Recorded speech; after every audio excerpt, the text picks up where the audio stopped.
Welcome to How to Start Up, the podcast for anyone looking to start and scale their own business. I'm Juliet Fallowfield, and today we're discussing viral marketing with Lucie Macleod, founder of the TikTok sensation Hair Syrup.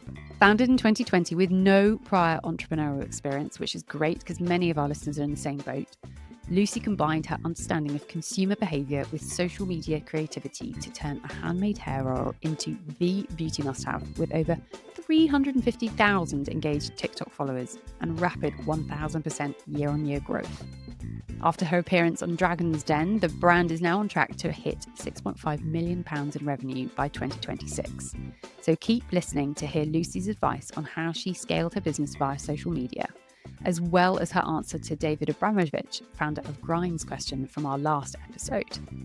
We would love it if you could click follow in your podcast directory app. We don't take advertising and we want to keep this purely editorial, so that is all that we ask of you, our wonderful listener. We know you there, we see the download numbers, but we would just love it if you could click follow. Thanks so much, and on with the show. So Lucie, just to kick off the conversation, I know we're going to talk about sales and how you have achieved a phenomenal success, which I'm sure comes with its stresses and strains. My first question is, what was the first job you ever got paid to do? My first ever job was a waitressing job. I live in Pembrokeshire, Southwest Wales, and we have like loads of, some beaches that you can walk to and then others that you got to swim to. So there's literally a beach 5-10 minute walk down from my parents' house, and they've got a really nice restaurant there. And my first ever job was just clearing plates, waitressing. Yeah, that was my first thing I ever got paid to do. How many years ago was that? Oh my gosh, I was probably like 13, 14. So a few years, but not that many. 11. Yeah, because I read out that introduction and I realised that is quite a weight that you have on your shoulders at a very young age. Because how old are you now? 25. 25. It is phenomenal what you've achieved. And I actually want to make this episode all about work-life balance and how you ring fence some privacy and some boundaries. But I know we're going to talk about sales. So when you launched Hair Syrup in 2020 with no experience, what gave you that confidence to go for it? So I think when I speak to people about my story and my business journey, what I really like to make clear to everyone is, because a lot of the time people say things like, oh, you're so brave and it's such a big risk to start a business and how did you take the leap? But I didn't take a leap. I just took little baby steps. And I didn't jump into the deep end and invest thousands of pounds into something. I invested some time, a little bit of money, but from the offset, I was very, very cautious to never be over presumptuous about what would happen. I started off the business by hand making 10 bottles, literally 10. And I've got videos of this and stuff that I can find on my social media. And my whole mantra for it was, if I sell 10, then I've made my money back that I've spent on this thing. So now looking back, you have a weight of responsibility now, but you didn't have that at the start, because a lot of founders are too afraid to start. So for you, you just took that first step. Yeah, and just don't talk about it for too long. Don't think about it for too long. It makes me really sad. I talk about this a lot as well, when people excruciate over, oh, I need to get this sorted and I need to get trademarks and I need to get websites and I need to do this and I need to do that. Oh, I need to get an office, and what about my packaging? And oh, this doesn't look right. And I just think, oh my gosh, when you look at photos of Hair Syrup's product, no matter my website, or I don't think you can call it a website, but whatever that was that I managed to create all those years ago, my products were, the bottles were, the labels on them, they were just printed on a normal Epson printer and then cut out with a pair of scissors and Pritt sticked onto the bottles. So it's what's inside that matters. Presumably it's the product that you needed proof that people wanted to buy. And a lot of founders in the previous episodes have said the same. It's like you just need one person to buy it for something. It doesn't even matter what they buy it for, just to prove it has a worth. That is so true. Get the 10 done and move on. Yeah, I knew that the product inside was amazing. So I knew that if people could be persuaded to buy it, they would love it. And to be honest, it's not how I'd grow a business now anyway. You see so much on socials about Instagram-y aesthetic brands. That's just not me. There's definitely a place for it, but not really my thing. I like brands with a bit of character and a little bit of edge, but that's just me. And yeah, I wouldn't want to build a brand myself based off pretty packaging because I'm a classic Gen Z consumer. I won't name names, but we can probably all think of some. Oh my gosh, this lip gloss that is just so Pinterest.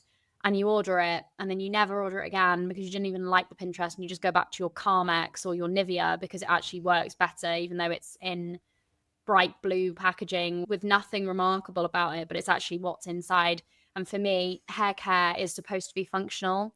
So I think makeup may be a little bit different because makeup's got to sort of work as well, hasn't it? But there's more of an element of sort of decorativeness to it. But I think with skincare and hair care, packaging should not be the main focus of a brand because I think functionality is what matters most. Well, in any business, service or product based, the output has to be worth people shouting about. We obviously work in PR and podcasting, but the best PR you can ever ask for is other people telling people that your product or service is great. So if it isn't, it's not going to go. And do you believe, because your brand has gone viral very quickly, do you believe it is because the actual functionality of what's inside the bottle is as good as it is? 100%, which is what I love about it. This is why I don't get threatened by other brands who come along with fancier bottles or this or that, because I just know that from the core, it was never glitzy packaging or big influencers talking about my brand that got people to buy. It was word of mouth and it was what's inside, and people actually did not care that my packaging was quite rubbish. In fact, I recently rebranded. I had my first professional rebrand last year, and it wasn't a million miles away from what the packaging used to look like, but it was enough that people, because I have so many followers who followed me for years, people were actually annoyed that I'd rebranded. Honestly, you should have read my TikTok comments. I'm talking thousands and thousands of people were just saying, why would you do this? You had such a classic, lovely, homemade look to your brand. It's what they fell in love with. Yeah. Yeah. And people say, oh, now it looks mass produced. And of course, from my perspective and from an objective design perspective, the new designs are, of course, so much better. But I think there was this sort of sense of trust and comfort around hair syrup because you just knew what you were getting. You knew you were just getting a really good product. So it is really good as a product-based brand that my brand went viral. It has such a strong basis because, like I said, anything can have gimmicky packaging or this or that, and it might have its 5 minutes, but then something else comes out and people don't fall in love with the packaging at the end of the day because, like I said, someone else could do something better. But with mine, it was what was inside. And people didn't care that the labels were rubbish. The loyalty's there. You've built the loyalty because you're saying it does what it says on the tin, and it works. And if people, and any business, again, retention is so important. So for you, knowing that the goods inside were brilliant, you invested in that rather than the packaging, which seems to Exactly. really help. What was the biggest challenge that you've had in your startup journey in the last 5 years? Wow. I know every day is a challenge. And this is something no one really talks about enough in entrepreneurial podcasts, is that every day is difficult. But what would be the biggest thing is probably something around shipping or customer relations, or I don't want to send you into a spiral. I've had so many. You'll have had everything. I think it's a case of whack-a-mole, isn't it? It's like you never know what's going to come. Oh my gosh. Yeah. Everything that could have gone wrong has pretty much gone wrong in the business. Well, I'll rephrase it in terms of how have you built your resilience to that? You just go through these things and, well, especially in my case, I have had no one to help me. And do you know what's funny is people say to me, well, there's loads of business resources, listen to a podcast, look online. But when you're in the thick of it, people say you can buy like journals and stuff for business owners. And I'm just like, when you're really in the thick of it, nothing is helping you. You are in fight or flight, putting out fires, and nothing is going to help you. And you sort of go into yourself, even though there might be people around who can help you, can guide you, can talk to you. Other people relate to this as well, but I just sort of get my head down and just plow through it by myself. I mean, it's slightly different now because I have got people who I can lean on and ask for support and stuff, but I didn't have that before. So I was just completely by myself. And then I think the worst thing was when, I can't even begin to think of some of the bad. I don't know if you're like me. you put them from your mind because they're so bad you don't want to remember them, and you just move on. Yeah, and everyone talks about growing a brand, and I always find it, to be honest, I actually find it quite comical because I know that people have an attitude towards me because I've done this in such a small space of time, and people genuinely just think, oh, she just went on TikTok and she has some viral videos and she got lucky and now she's got this big business. I could do that. And I just think, oh my gosh, if you'd lived what I've lived for the past 4 years, you would not say that. And people don't believe me. It's like when I say, oh, how hard it's been, they think, yeah, but look at you now, it's all worth it. And I just think you just have absolutely no idea. You have no idea. So you've got to just have something inside you that just wants to keep going, because at times I have sat there for weeks on, and not just I've had a bad 5 minutes, I've had weeks and weeks where I've said, why am I doing this? This is not what I want. I'm so unhappy. I'm so miserable. This is so hard. I haven't slept in weeks. So much is going on. Yeah, there's a lot of things, bad things that have happened that also I just probably wouldn't talk about publicly, just because it sort of involves like other people and stuff. And one of the worst things that's happened recently is about, when was I going on Dragon's Den? So I was going on Dragon's Den, I went last summer, but it was airing in January, and a lease had been signed to go into this new warehouse. So we knew we needed a new warehouse. And then, anyway, nearly had to go and build one because there wasn't any in Pembrokeshire where we live that were big enough. And then about 2 days before we were about to sign the purchase of land to build this warehouse, as bizarre fate would have it, an email goes to one of the directors which says, this unit has come up, but we need to know within X amount, do you want to do a same day swap? Because it was owned by the same landlord as one of our other units. So anyway, it was like a split decision and promised a same day swap. So we were centralizing, we were putting essentially 3 warehouse spaces into one. Oh my gosh, who even allowed me to believe that would be a same day swap? And we went there and it was an absolute nightmare. It needed so much work. And I just had no idea. And I was actually away at the time when this was all happening. I didn't even sign the lease myself. And then when I came back on the 1st of September, I was looking around and I thought, oh my gosh, what is this? I had no idea that this was what we were going to be moving into. I mean, the building's fine, of course, but it was just toilets needed changing and needed a new kitchen, and all of this stuff needs planning, needs time. So that just took months and months. So we were trying to prepare for Dragon's Den, trying to prepare for Q4. And then we were all crammed in this warehouse, and the heating didn't work and for a while. And then so we couldn't work there. We had to work in a different building. Yeah. That was just horrendous. But then I was really alone at that time as well, because I was the only person sort of in charge. But a lot of people stepped up during that time in my existing team, which was really nice. And this is when the company changed a little bit, because it had more of a sort of pyramid structure to it then. Everyone fell more naturally into places rather than it being me at the top and then everyone else. People started to take more responsibility because there was just no way I could do this all by myself. And as much as it's really easy and tempting, because I've done it as an employee, to just think, not my problem, basically, Lucy can deal with that. This was such an enormous task that I think everyone was just like, we are going to have to help her because she cannot possibly do this alone. That's amazing then, because I think this is it. When you hit those great big challenges, you see what your team are made of and you see who you've recruited, and that's testament to you as well, but what they're going to be capable of. And someone else said once, let your people be brilliant, let them be better than you at things. But it's really hard, but it's typically when you hit those challenges, you realize. But I'm pleased to see that everyone stepped up. And what you said about being alone, I feel like is a huge part, especially when you have a social media presence, because it's isolating, it's lonely. You're doing something that's never been done before. You're sense checking everything against no experience because this product hasn't existed in life before. So there's so much going on in your headspace. I think for me, one of the biggest challenging parts is my mental health and keeping that resilience and that enthusiasm of what am I doing this for? But the question back to you, why are you doing this? You don't have to answer that if you don't want to. I just feel this is going to be so cringy. And what's the words? cliched. This is, I think, just my purpose in life.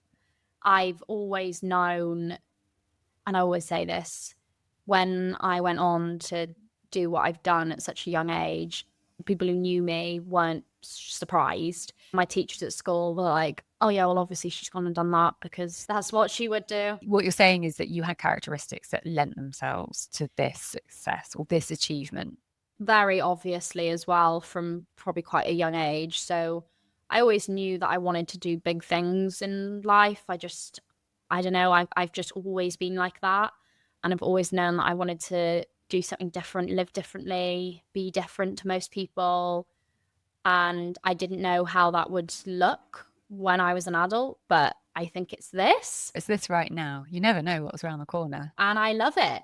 I love the chaos of it. Something different every day. It is carnage, running your own business. I love the whirlwind, the traveling, the not knowing. My worst nightmare, and this is completely my own. This is not to say that anyone else is wrong, because I know that I am the anomaly in this. But when I look at my life, careers wise, I just could never see myself. Like, I used to work in hospitality, which I really liked.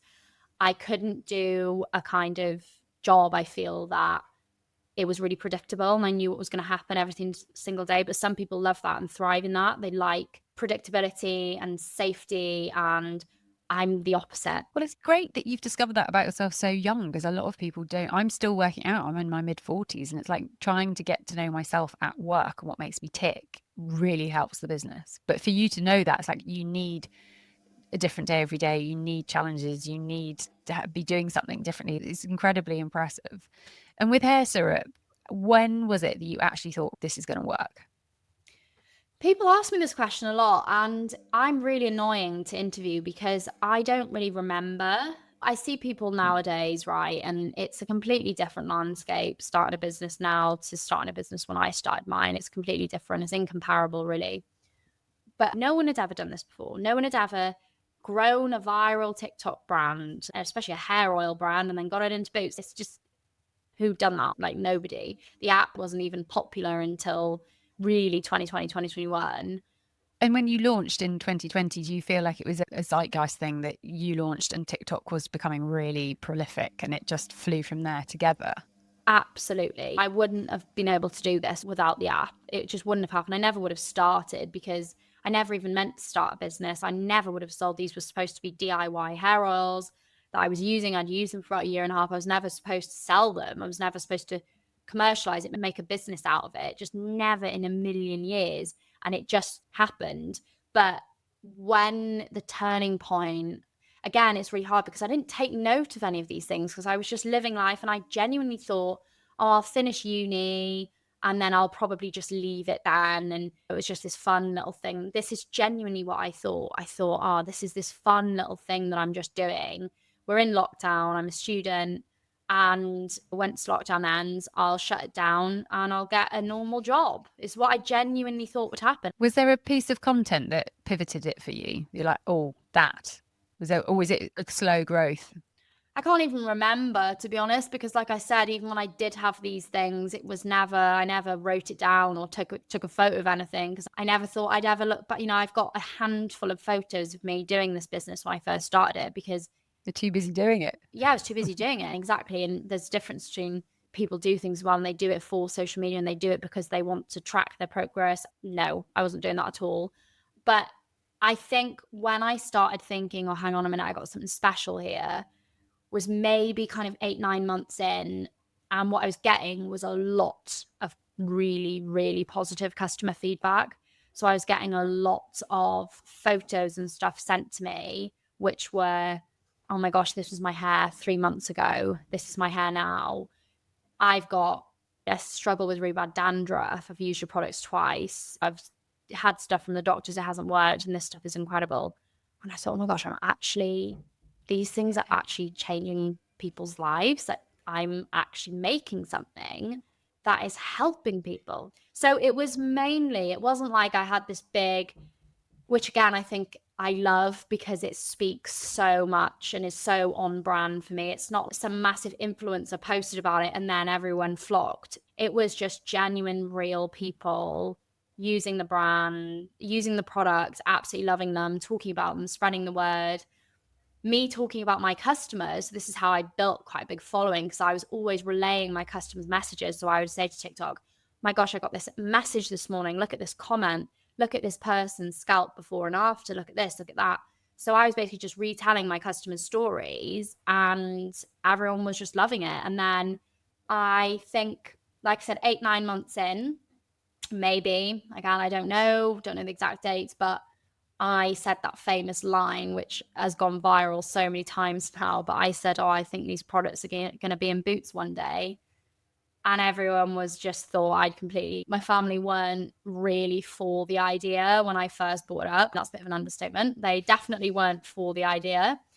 And everyone just thought I'd completely lost the plot. I said, you're being absolutely ridiculous. This is, what are you talking about? Which can get your products into Boots. Like, what? In Britain, that's the holy grail. If hair care and beauty care and skincare, if you get in Boots, it's a huge stamp of approval.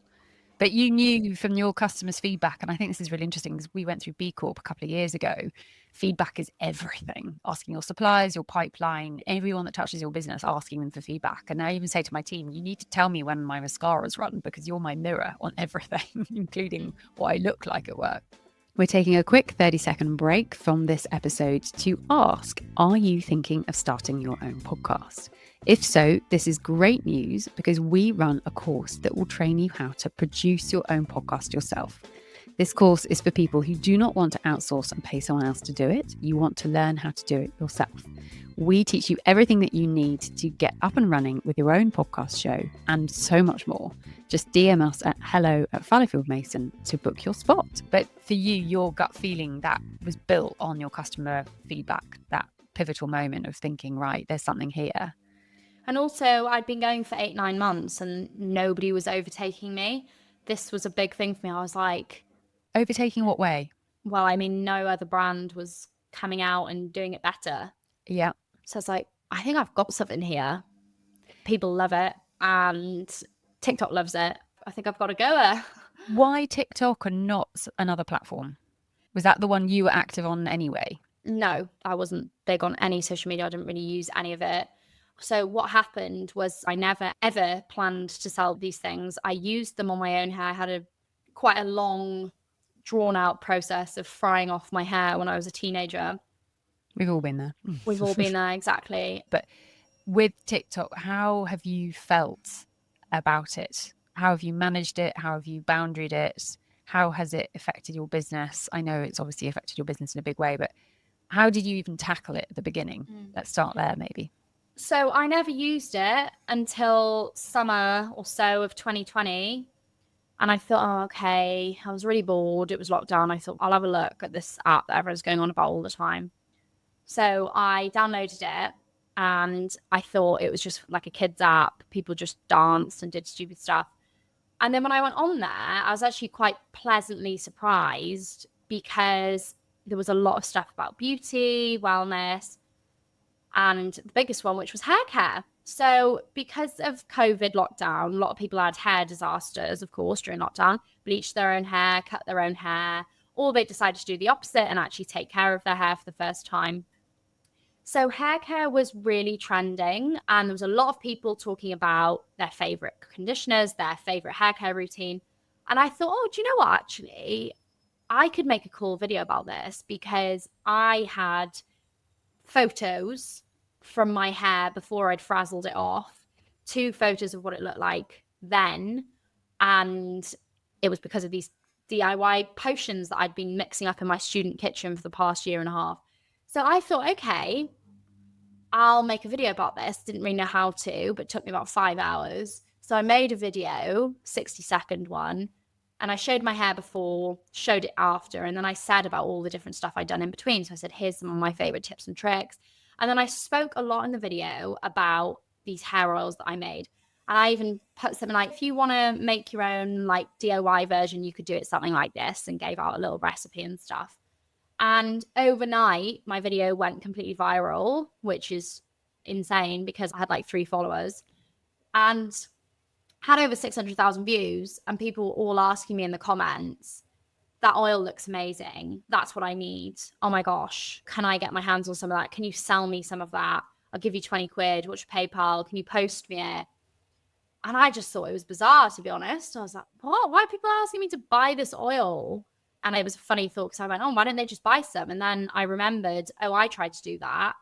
I couldn't find any within my budget because everything was like 40 quid. I was like, oh, that's probably why they're not buying it, to be fair, because it's so expensive and also has things in there that you don't necessarily want in your hair. I'm condensing this down, obviously. Lots more happened. But a couple of months later, maybe 4 or 5 months later, I actually ended up deleting the TikTok account that I'd made that original video on, again, because I just gave it no thought. And I deleted it because I found it quite distracting. And then I had someone message me on one of my other personal accounts, because the way TikTok is, videos get reposted, reshared, shared across different pages. And you could still probably see my username on this video because they tag it, you know? Anyway, I had messages on my personal social media saying, I've seen your viral TikTok. I'm begging you. I really, really need a bottle of this. It would save my life. My hair's horrendous, blah, blah, blah. And it was at that point where someone just said to me completely tongue-in-cheek, off the cuff, oh, imagine if you did start selling that stuff. And I said, oh, what? And he said, yeah, imagine if you actually did. Like, how funny would that be? And I said, oh, I can't sell it. And it was just this enlightening conversation of why not? And I said, oh, I don't know, like, I'm in uni, I'm a student. Are you even allowed to sell hair oil? How would I sell it? Who would I sell it to? How do you start a hair oil business? No, this is just silly.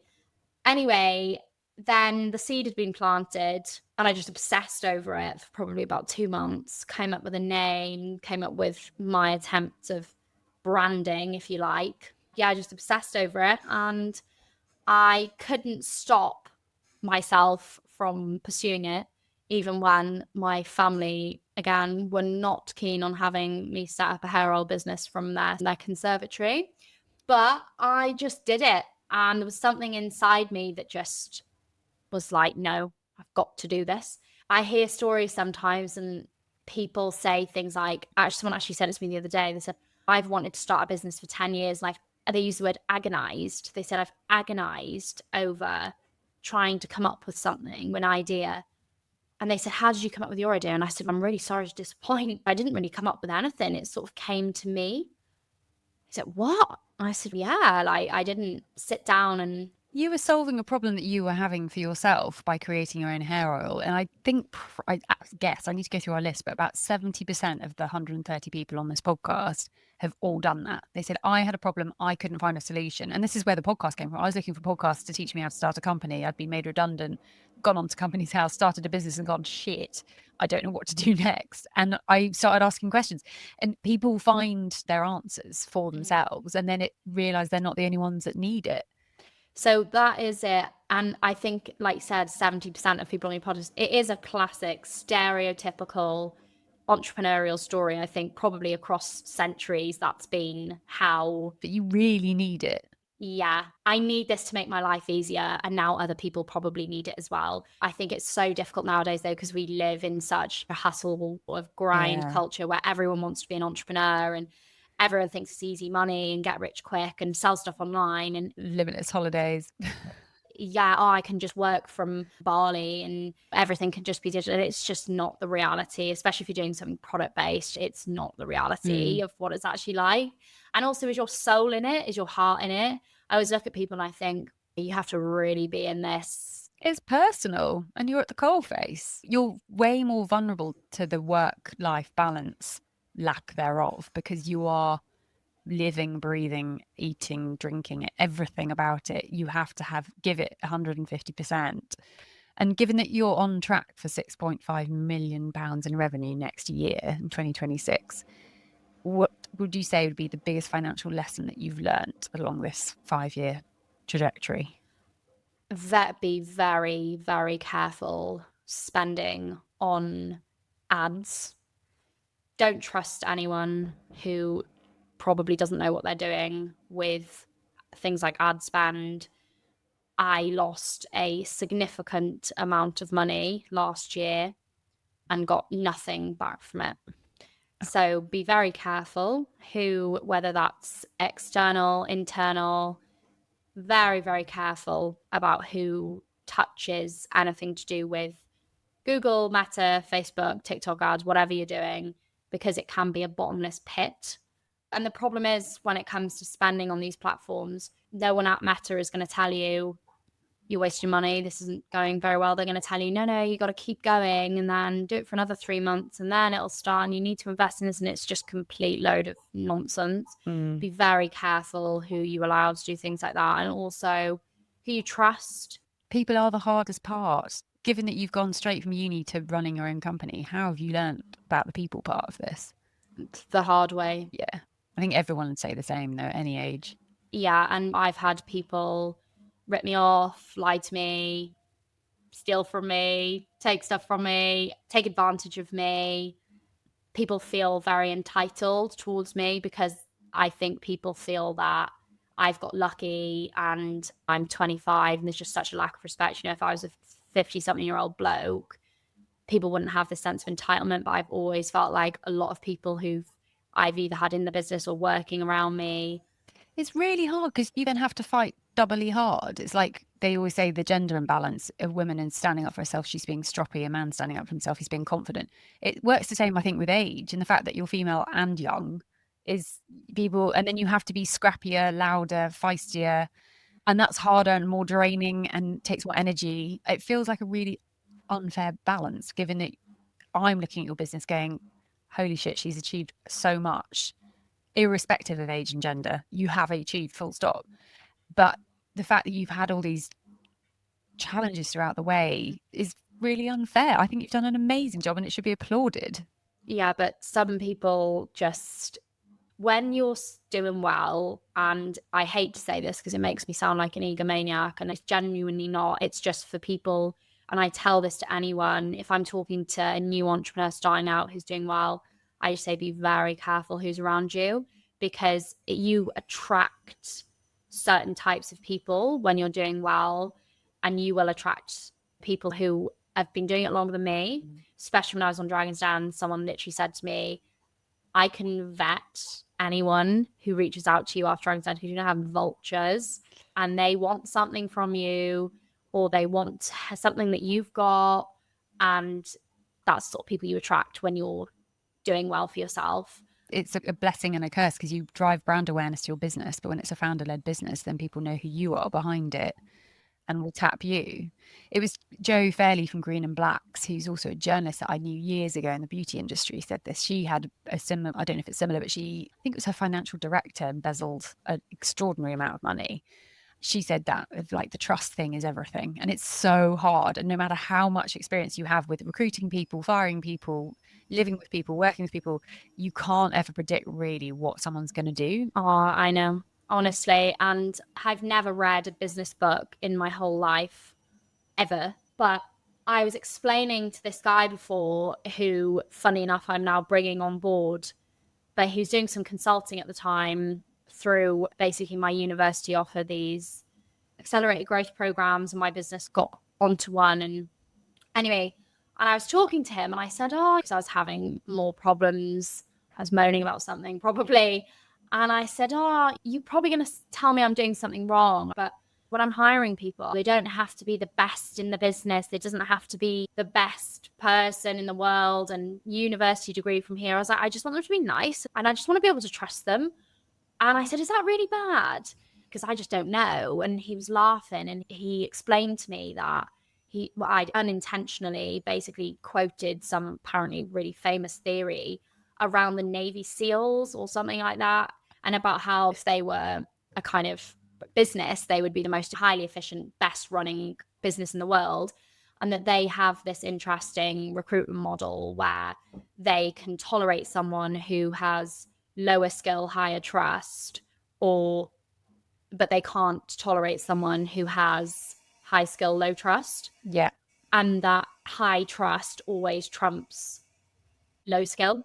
It's everything, because skills you learn. skills you can learn, skills you can develop. But when you're running a business, and a lot of time people who've actually never done it before say things like, oh, you shouldn't hire someone because you like them, you need to be objective. But I just think if I wouldn't trust someone as my friend, or if I wouldn't trust someone in my house, so this is actually another analogy that I have. I'm like, would I want this person alone in my house? Would I want them going through my stuff? Would I want them knowing things about me? No. So therefore, why have I got this person in my business? Why am I allowing them to be intricately involved in something even Yeah. more personal, arguably, than my house, and even more valuable? And do you know what's really funny is you said, oh, you have to be scrappy. And I used to be. So when I was younger, I was quite fiery and outspoken. And I'm actually not like that anymore. Honestly, as I've got older, I've mellowed. I am really averse to confrontation. I can stick up for myself, but I just think I've been worn down because everything's just been so much the last few years. I've just lost that in a lot of ways. My energy is so spent, and it's actually probably really a good thing, but I don't have capacity to be like that. It takes so much out of you. But again, the amount of people, and it's actually funny because I get it from blokes, especially a lot, who are actually nice, genuine, care about me. They're saying, oh my gosh, I feel like, are you okay? Is anyone doing anything? Because I just think I am this trusting, open person who wants to sort of see the best of everyone and wants to assume intentions are good. But when you're dealing with a business, I don't even think I realize how big my business is. And people are like, you have a massive business with a lot of money at stake. You have to be really careful. I was like, oh, no, it's fine. No, it's not. It's almost like I can't comprehend what it is that I'm dealing with. Well, there's ways to manage that weight of responsibility. And if that's how you manage it, that's how you manage it. But it is really difficult to ring fence that care factor because you have to recharge your own battery and you have to look after yourself. So whatever you need to do to get through it, I'd say. And it sounds like you have got good trusted advisors around you as well. Now I have, yeah. Yes. Okay. So I would say start writing a very short diary of moments. This is what we advise our PR clients when we're teaching them how to do their own PR. Is that's like at some point you're going to want to look back in 5 years and be like, oh, challenge, solution, or oh, stark learning curve. And you're running at such a pace you forget them all. And even if it's a success and failure per day or per week, because in 10 years' time, when you're being interviewed on BBC about your 5 businesses that you've since started, all of this will be forgotten. And it's because you're running at such a pace. I feel like that now already. Yeah, it's a lot. Yeah, I do. I feel that already. And I think, I mean, it's good. It teaches you not to sweat the small stuff. And I look back at what I used to get upset about at work when I worked for other people. I'm like, oh God, that was nothing. But then your battery does wear through and you do need to recharge that. But that actually brings us on to the question from David Abramovich, the founder of Grind, from our last week's episode. And his question for the next guest, which is you, obviously, is how do you achieve that healthy work-life balance? Or how would you like to achieve it in a perfect world? I think this is very subjective. My brain never really stops working ever, but I'm a lot better than I used to be. I found that about 2 years ago, I started to find a balance between the two. So sometimes it can just be about letting go and accepting that you can't be in control of everything all the time and make sure that everything's perfect, because that's what draws you into work a lot is, oh yeah, but I need to check that. I need to make sure that's okay. And just accepting that you can't be everywhere at once. You have to have your own life. You have to breathe. But in terms of more practical advice as well, doing things that actually occupy your mind. So I'm a big social butterfly. I love going out. Like when I'm in London now, it's obviously different in Pembrokeshire because there's not as much to do and stuff, and not many of my friends live there. But when I'm in London, I'm out every night socializing and even just walking around, like seeing people. I just love that. And it really brings me back to life. And there's this saying of go outside and touch some grass. And it is honestly so true. Go outside and touch some grass and put your phone down and your emails and your laptop and just think, this is not all that life is. and we have this big world out here, and let's actually enjoy it. So I do things that really occupy my mind. So I love walking. So I'd go on like a 2-hour walk and just not look at my phone once. And invariably you'll be problem solving without even realizing, and you'll come back to your desk more efficient and recharged. But it's that active walking away from it, leaving it alone, that you come back better, refreshed, stronger. Well, it's that irony. If I go traveling for a week or two and then I come back, it's like I've got a whole new world of ideas. My brain is refreshed. I'm ready to go. I've got a fire back in my belly, because otherwise you fatigue it. Yeah. But stepping away from it, really important. And what would your question be for our next guest? It could be anything around sales. It could be anything around starting a business, whatever you like. I'd like to know how you approach breaking into international markets. Excellent. Okay, I will ask them and I'll let you know. Thank you so much, Lucie. It's been wonderful chatting to you, and huge congratulations on everything you've achieved, and also for being an actual normal human being that says things out loud that are real. Because I think a lot of founders are like, it's amazing. It's not. It's really hard work, but you're doing it, and I respect it a lot. Oh, thank you. Thank you so much. If you'd like to contact Lucie, you can find her details in the show notes, along with a recap of the advice that she has so kindly shared. And tune in next week to hear our next guest's answer to her question about international markets.